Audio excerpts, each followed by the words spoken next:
धर्म पाय विषयन में व्यस्त, चंदन दाह भस्म कर मस्त। यह भी एक विचार करने की चीज है कि व्यक्ति अपने लिए धर्म की प्राप्ति कर लेता है, फिर भी वह विषयों में मस्त रहता है। धर्म की प्राप्ति का मतलब किस सेंस में समझा जाए? धर्म प्राप्त कर लेने के लिए एक बाहरी तरीका होता है और एक भीतरी तरीका होता है। धर्म प्राप्त कर लिया, इसका एक अर्थ ये भी है कि बाहरी रूप से उसने एक अच्छे कुल में जन्म ले लिया जहाँ पर यह जिनवाणी सुनने को मिलती है। एक ऐसी जगह पर जन्म हुआ जहाँ पर उसे जिन मंदिरों का सद्भाव मिलता है। एक ऐसी जगह पर जन्म लिया जहाँ पर सप्त व्यसनों से दूर रहा जाता है। एक ऐसी जगह पर उसने जन्म लिया जहाँ पर सब प्रकार के मिथ्यात्वों से उसे बचने का एक माहौल मिलता है। ये भी एक धर्म है। ये बाहरी धर्म की प्रक्रिया जो उसे प्राप्त हो जाती है, यह धर्म प्राप्त करके भी वह विषयों में व्यस्त रहा आता है। व्यस्त तो सभी हैं ही हैं, किसी के पास कोई समय होता नहीं है। जब समय नहीं होता है तब कभी निश्चित किया जाता है कि भाई एक दिन निकालते हैं अपन, तो ऐसा लग रहा है यहाँ के लोगों ने आज का दिन निकाल रखा है। सैटरडे संडे आज क्या है? आज सैटरडे है। अच्छा, तो लोग फिर समय निकालते हैं। हाँ, तो आज कवि नगर वालों ने समय निकाला है ना?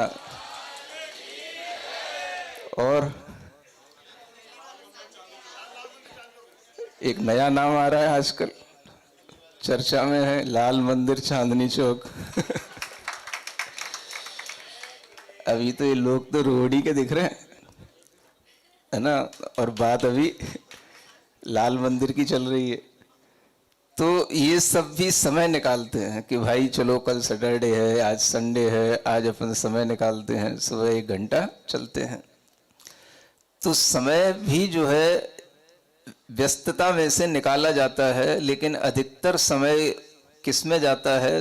तो कहा जाता है कि धर्म को प्राप्त करके भी अधिकतर समय तो हमारा विषयों में ही जाता है, उसी में व्यस्तता रहती है।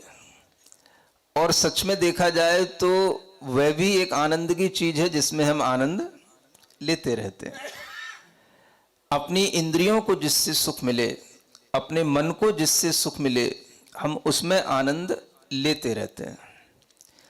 और इधर हम थोड़ा सा कभी कभी धर्म का भी भाव किए रहते हैं, और वह भाव तब और अधिक बन जाता है जब हमारे सामने कोई साधु आ जाते हैं, मुनि महाराज आ जाते हैं, तो वह धर्म का भाव थोड़ा सा खींचता है। तो वह भी हमें खींचता है। कहाँ से खींचता है? आपको विषयों से दूर हटाता है। आपके लिए ये बताने के लिए स्वयं अनुभूत कराता है कि विषयों में हम व्यस्त रहकर के भी थोड़ा सा धर्म के लिए समय निकालें। तो यह भी एक प्रक्रिया चलती रहती है। धर्म पाए विषयों में व्यस्त, चंदन दाह भस्म कर मस्त। मस्त तो सभी रहना चाहते हैं। अब कैसे मस्त हैं जो विषयों को प्राप्त करके मस्त हो रहे हैं? तो कहा जाता है कि जैसे कभी किसी को भस्म की जरूरत हो, भस्म मतलब राख की जरूरत हो, और राख की जरूरत हो तो उस राख को लेने के लिए किसी लकड़ी को जलाना पड़ता है। अब वो लकड़ी क्या मिली? तो चंदन की लकड़ी मिली, और उसको जला करके क्या बना लिया? राख बना ली, और उस राख को अपने कोई छोटे से काम में ले लिया। तो यह चंदन की लकड़ी का राख बनाने का जो प्रोसेस है, यह क्या कहा जाएगा? हाँ, इसे इंटेलिजेंसी तो नहीं कह सकते, क्या कहा जाएगा? अब वो तो बोलना ज्यादा ठीक नहीं लगता, लोग बुरा ना मान जाए लेकिन इतना कह सकते हैं कि ये कोई बुद्धिमानी का काम नहीं है।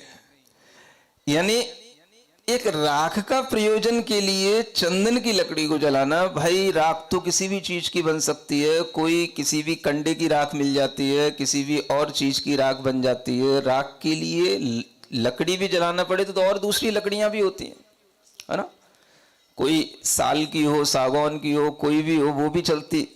लेकिन चंदन की लकड़ी मीन्स बहुत कॉस्टली, और उसको किसके लिए, राख बनाने के लिए उसको जलाना पड़े, तो ये बुद्धिमत्ता नहीं है। ये बताया गया, यहां आचार्यों ने ये कहा कि संसार के अधिकतर प्राणी धर्म को प्राप्त करके भी विषयों से दूर नहीं हटते। जो अपने इंद्रिय के सुख हैं उसी की प्राप्ति के लिए अपने मन को बिल्कुल एक रिजर्व मोड में डाल देते हैं और हमेशा उसी कंफर्ट जोन में रहना चाहते हैं कि भाई ये हमसे छूट ना जाए। इसलिए वह हमेशा विषयों में व्यस्त रहते हुए धर्म को प्राप्त करके भी जीवन निकालते हैं। तो उनके लिए ये कहा जा रहा है, ये ऐसा कर रहे हैं कि जैसे राख बराबर सुख प्राप्त करने के लिए या राख के प्रयोजन को प्राप्त करने के लिए चंदन जैसी बहुमूल्य वस्तु को जला रहे हैं। यानी जो हमें ये समय मिला, जो हमें शरीर मिला, जो हमें जीवन मिला, जो हमें आयु के क्षण मिले, ये इतने कीमती थे कि इसके लिए उदाहरण दिया गया। तो इस कीमत को हम उससे भी ज्यादा समझ सकते हैं जिसका उदाहरण दिया जा रहा है। चंदन की लकड़ी को जलाना अपने आप में बुद्धिमत्ता नहीं। चंदन की लकड़ी का प्रयोग किस लिए किया जाता है, उसको हम अपने शरीर पर शीतलता के लिए प्रयोग करें, उसकी खुशबू से हम जगत को महकाएं। ये चंदन की लकड़ी का प्रयोग इसलिए किया जाता है कि हम उसकी बहुमूल्यता को समझ करके उसकी उपयोगिता को उस समय पर लाएं जब वह हमारे लिए बहुत ज्यादा उपयोगी बने। तो इस उपयोगिता को ध्यान में रखते हुए जो लोग अपना जीवन चलाते हैं उनका जीवन ही उपयोगी बनता है।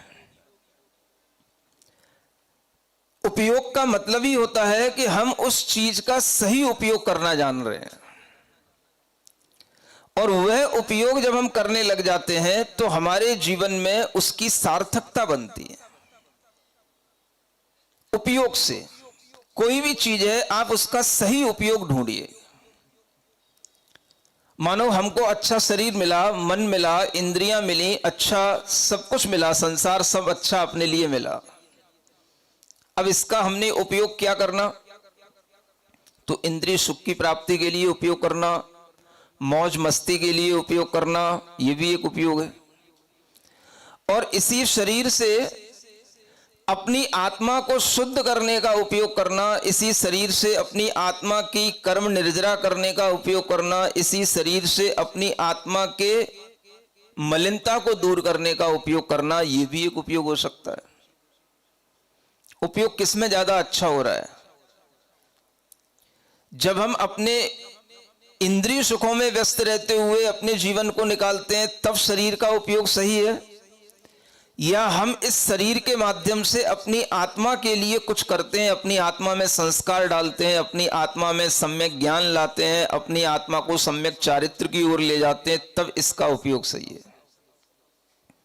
उपयोग की बात है, हम दोनों तरह से उपयोग कर सकते हैं किसी भी चीज का, और वह उपयोग करते हुए हमारे सामने दोनों तरह की चीजें होती हैं। एक हम कीमत को बढ़ाने के लिए भी उपयोग कर सकते हैं, और एक हम उस चीज की कीमत नष्ट करने के लिए भी उपयोग कर सकते हैं।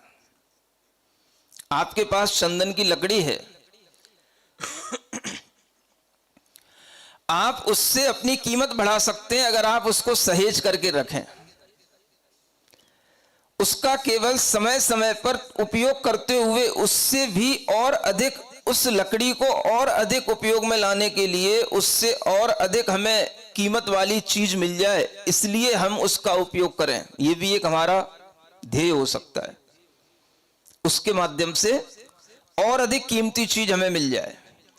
और एक ये भी होता है कि भाई जो है उसको खा पी करके बराबर करो, उसको जला जलू करके नष्ट करो, और इसका जो उपयोग हो सकता है वर्तमान में करो, भविष्य में किसने देखा। सुन रहे हो?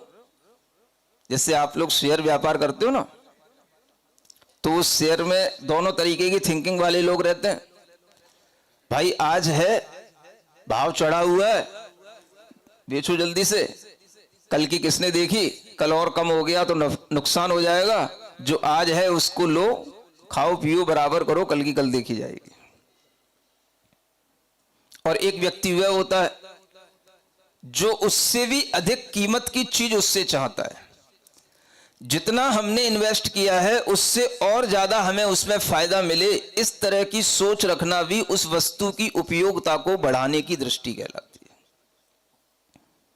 तो हमारे पास जो नॉलेज है, जो माइंड है, जो सेंसेज हैं, जो ये हमारी फिजिकल बॉडी है, जो हमें ये ह्यूमन लाइफ मिली है, इसका उपयोग हम दोनों तरीके से कर सकते हैं। इससे भी ज्यादा कीमती चीज क्या है जो हम इस लाइफ के माध्यम से अचीव कर सकते हैं, ये भी हमारा ध्येय हो सकता है। और हमारे पास जो है उसी को किसी भी तरीके से उपयोग में ला करके, उसे नष्ट करके, उससे अपना जीवन निकाल करके हम आगे अपना जीवन उसके माध्यम से, उसकी उपयोगिता को दूसरे तरीके से भी हम काम में ला करके कर सकते हैं। यह हमारे ऊपर है, हम क्या करना चाहते हैं। सबसे पहले दिमाग में आना चाहिए कि हमारा शरीर भी शेयर की तरह कीमती है। उससे हमें अधिक मनी और अर्जित करना है, या हमें जैसे बने तैसे उससे अपने हाथ से निकाल देना है। हर चीज के दो उपयोग होते हैं, लकड़ी का भी यही उपयोग है। जब जरूरत पड़ी राख की तो राख बना दी। भाई राख बनाते हुए ये भी तो सोचा जा सकता है कि इसी लकड़ी की क्यों राख बनाएं, हम दूसरी लकड़ी की भी तो राख बना सकते हैं, ये तो कीमती है। तो हम उसको बचा करके तब रखेंगे जब हमारे दिमाग में ये होगा कि ये कीमती है। सुन रहे हो ना? तो लोगों के दिमाग में जब ये आएगा कि हमारा शरीर हमारे लिए कीमती है, हमें जीवन मिला है ये हमारे लिए कीमती है, तो हम इसको यूं ही नष्ट ना होने दें। और आज ये जीवन अगर नष्ट हो रहा है तो इसी विषयों के कारण से नष्ट हो रहा है। ऐसे बच्चे हमारे सामने आते हैं जो बड़े बड़े शहरों में रहते हैं, और शहरों में रहते हुए जिन्होंने अच्छा खान पीन जिन्हें नहीं मिल पाता, अब उनके शरीर में भीतरी इस तरह की दिक्कतें होने लगी कि अच्छे खान पान न होने के कारण से, लाइफ स्टाइल अच्छी नहीं होने के कारण से, शहर का वह व्यस्ततम जीवन इतना होने के कारण से शरीर पर जब फर्क पड़ने लगा, शरीर में अनेक तरह की बीमारियां आने लगी, तब विचार करने में आता है कि हम जो यहां पर पैसा अर्जित कर रहे हैं, बड़ी बड़ी जगहों पर जॉब लेकर के, चाहे वो पुणे हो, चाहे बेंगलोर हो, चाहे नोएडा हो, है ना, चाहे गुड़गांव हो, हम यहां पर रह करके बड़ी बड़ी जॉब करने के लिए आए हैं और दिन भर व्यस्त रहते हैं। एक ही जगह पर हमें मजबूर होकर के रहना पड़ता है, और हम खाने पीने पर अच्छा ध्यान नहीं दे